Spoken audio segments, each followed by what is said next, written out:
how to go about rendering a garden wall or a flower pot, really any wall. Basically, great video for the first time guy doing sand and cement, and I'm going to cover every step and stage the whole way through this video.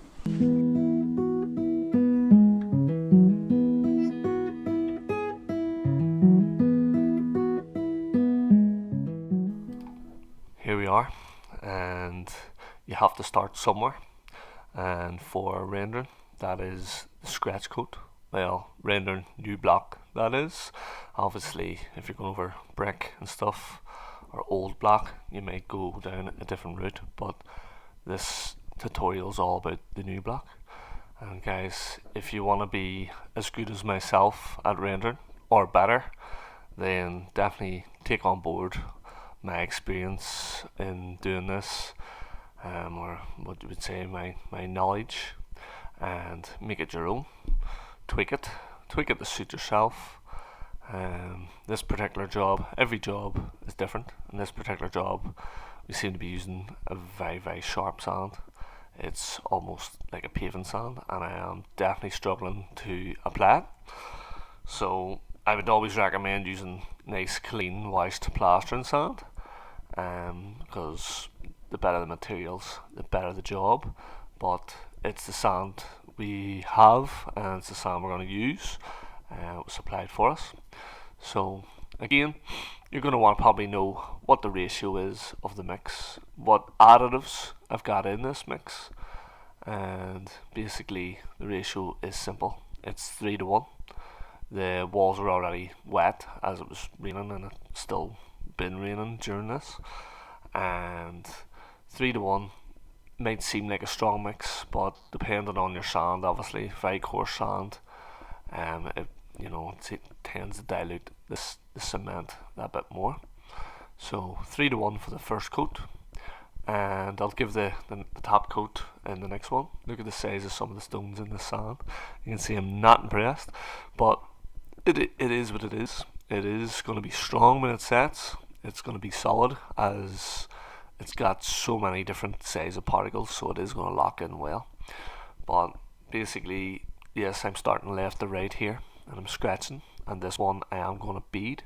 So just scratching the whole bottom, and I'll lay a wee lick along the top, and then I will put my beads on and plumb them up as I go, making sure they all follow each other. But really guys, you do want to get your scratch coat on as neat and tidy as possible. And again, that's just so you're not scraping it down everywhere. You don't need to scrape it down for your top coat to go on. And like I always say, the neater you go at the start, the end will be neater as well. Here we are, giving it a good key up here, using a finer trowel and scratcher. So guys, really what this does is, this is the grip for the top coat in simple terms. We call it the key, the scratch coat. So just scoring it up really, and making sure my beads nice and stuck as well. Don't want to go too proud over the bead, as the sand is very coarse, and if I go too much over the bead, then it'll cause me issues as well when it comes to finishing. And don't forget to rub up the wee tap caps if you need to do them. Sorry guys, I meant to say key them up. Don't rub them up the same day, or you might knock your beads off. Sometimes if it's really warm weather, you could get away with maybe rubbing up the small reveals and stuff, and maybe the wee top bits, but with the sand being the way it is, and the beads set the way they are, don't want to disturb them too much. So once you get it all scratched guys, I'd recommend leaving it a day or two before you try and finish it off. And for the reason being, you want your scratch coat to be solid, and it'll actually improve the strength overall of the whole job if you give it a day or two between coats. And the next day is fine guys, even if it is a bit green, it still is good enough. But you can actually let it cure more, and then wet it down as well. So if you are doing it maybe every weekend or something, and you're maybe not getting good weather, you can just wet it down and go ahead. So nice wee easy panel to show you guys. Basically the next stages are your your 4-to-1 mix for your top coat here. We went 3-to-1 scratch coat and 4-to-1 top coat, and basically just coating it all, and then I'll get it straightened. And this is a nice handy area where I've got bead to bead. Did all my hard work setting the beads previously in the scratch coat, and now you get the pleasure of screeding off them. So you know your work's going to be nice and flat there and nice and plumb. So once you get it all straightened, fill in your slacks. We've got many videos on each one of these stages, broke down more and with even more detail than this video, so you're more than welcome to dive into the channel and really jump into certain factors onto each part of this, as it'll give you amazing detail on every stage that we are doing. Still picking out big stones here, even worse here on the top coat. We did actually bring some of our own plaster and sand to dilute the real core stuff. We diluted it by 50% with actual top of the range plaster and sand. I wouldn't have had enough, or couldn't have put enough in the back of the van. I would have broke some springs. Otherwise I'd have just brought half a ton with me and made sure. But it is what it is. It's still coming up really well. Something at least, probably a good 80% of the plasters wouldn't even know is that the bigger the grits in your sand cement, the quicker that it will dry. So you will have to get onto it quicker, and the reason for that is the moisture flows through it quicker, and comes out of it quicker. Where if it was like the likes of building sand, the moisture is locked in there for much longer. Even if you ask a bricklayer if he's built with plaster and sand and bricklaying sand, he'll tell you that the plaster and sand sets much faster, and the reason for that is it literally is just the particles in it, guys, that they're a bit bigger, so the water's getting released quicker. Whereas finer sand, it's more like clay, so it's more clumped together and it's holding it for longer. It's more studgy. But yes, the final part is to rub it all smooth, and then depending on how good you actually rub it, I do tend to finish with a sponge. Just find it just finishes everything up lovely and closes it in an extra wee bit more, and you get to run your eye around the entire job once more and make sure everything's perfect to your liking. So now we're on to the part, really this is the part you actually get paid for, which is the finish. But guys, you'll get more work for the actual quality of the whole job, as in how long it lasts. So every step and stage you've put in, your mix, your preparation, your beading, everything is going to be the make or break of the job, whether you're even happy with it or whether it's going to last for you. If you're doing it for yourself or if you're doing it for a customer, it needs to be right, guys. If it's not right, it might look right, but it might not be right, and it might fail.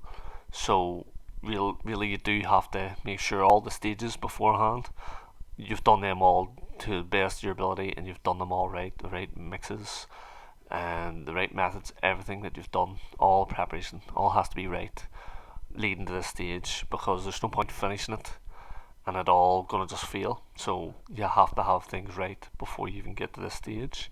And again, I will pick on the mixes here a little bit.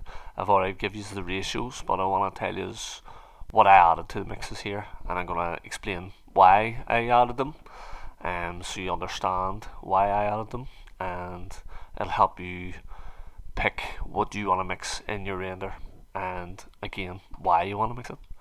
So just onto the clip here, what we're doing now, and just rubbing it all smooth, filling in any wee holes that have happened from stones falling out and from the straight edge digging in slightly, and it does happen, guys, and it's okay. You can fill them in as you go, because again, like I said, this is all about the eye at this stage. Plastering is one of the oldest trades, guys. The tools that we still use are like the tools the ancient Egyptians used, and so forth. So it hasn't changed all that much on how it's actually finished. And again, if it doesn't look right at this stage, then it's definitely not right.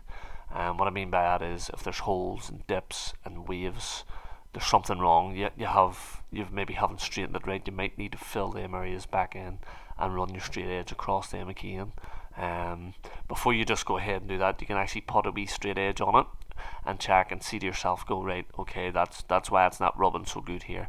It's because it's too heavy, or it's because there's a bump or a big hollow in it. So you can still rectify them at this stage. Thankfully, I've straightened this and it's not a massive wall and I have a nice bead to work to. All them things work to my advantage. Again, sometimes doing smaller walls down low, you're doing a lot of up and down crouching, and it's can be a wee bit sore on the back. But yeah, that is what it is. This is the job here. It's what we're doing. It's what we're paid to do, guys. Or like I said, if you're just doing this in your own garden and you're wanting to, have a nice garden, this is going to look really top class when it's all planted up and stuff, guys. So if you want it to look good, you really have to keep on your work. But basically, after I get it all rubbed nice and smooth, like it's shown there, I just get a real smooth sponge on. You can run the trowel over as well, guys, and sponge it. I'm doing that in certain areas here, and just making sure that it's well closed in. Again, some of the grids were a wee bit problematic with rubbing. I myself have to stand and take a lot of time.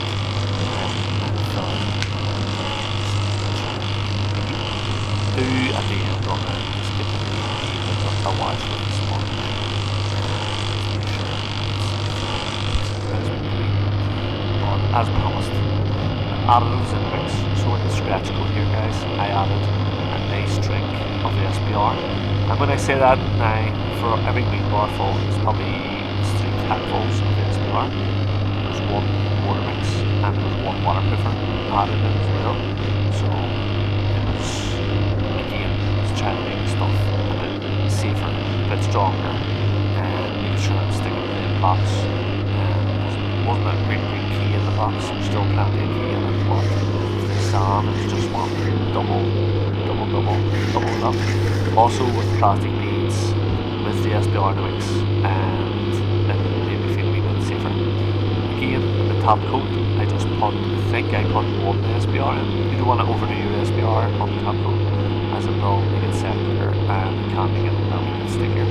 And then I did again 1 more cap of water mix and 1 more cap of waterproofer. Again, water mix is just plastic sizer, it's the red liquid. And then the waterproofer, sometimes it's pink. I usually use the pink stuff, and it can also be like a lump colour. The SBR is a white colour, like watery milk, but it's good. And it turns blue kind of when it's painted on or in the water. But basically, guys, that's all the ingredients that I added in these mixes. And that if you just play it that way, I've had 0 problems with jobs that I've been doing. So if you play it that way and use my knowledge to your advantage, and you can tweak them mixes and stuff to your own suiting, your own liking, and you'll do no harm. But again, always test them things out before you actually go ahead and do somebody's house or something. When I say the cap, when I say I add a capful, I literally am talking about the lid that comes with the plasticizer and the SBR, that tiny little lid. So again, plasticizer, too much plasticizer will make the stuff really lovely and sticky and spreadable, and you'll not need much water. But the problem is, if you put too much in, it will kill the cement, guys. Again, with the SBR, if you put too much in, it actually might have a worse effect, whereas you're turning it more into a glue and it'll take a longer time to set. It sounds a bit strange, but I've made them wee mistakes myself, and again, that's coming from my mistakes to help you so you don't make them. And a little bit of SPR actually goes a long way. Even 1 capful will make your render so much better, so much stronger. What SPR does, guys, is it helps the render bond. Whether it's in the mix or painted on, it will help it bond to the wall. It'll make it more waterproof.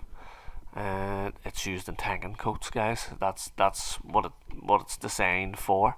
So it is really a very good product that way.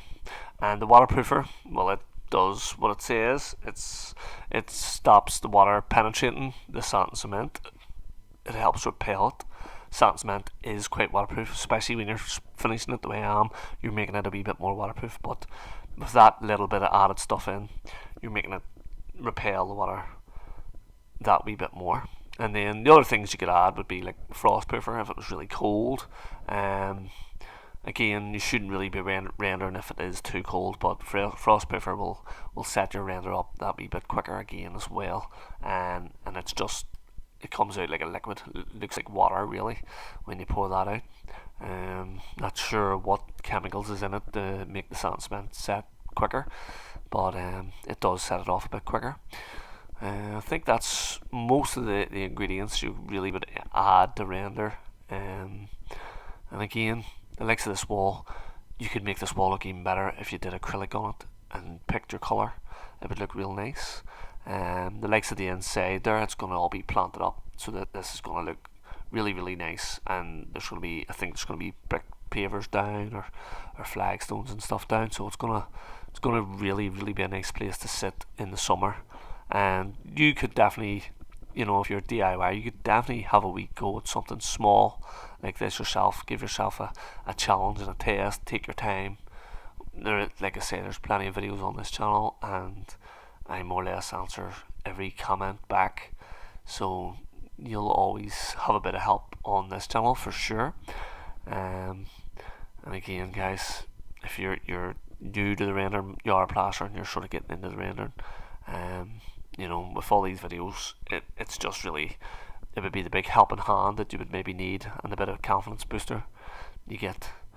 But let me know what I've missed, if I've missed anything in the comments below, guys, and for sure we'll make more of these in the coming days.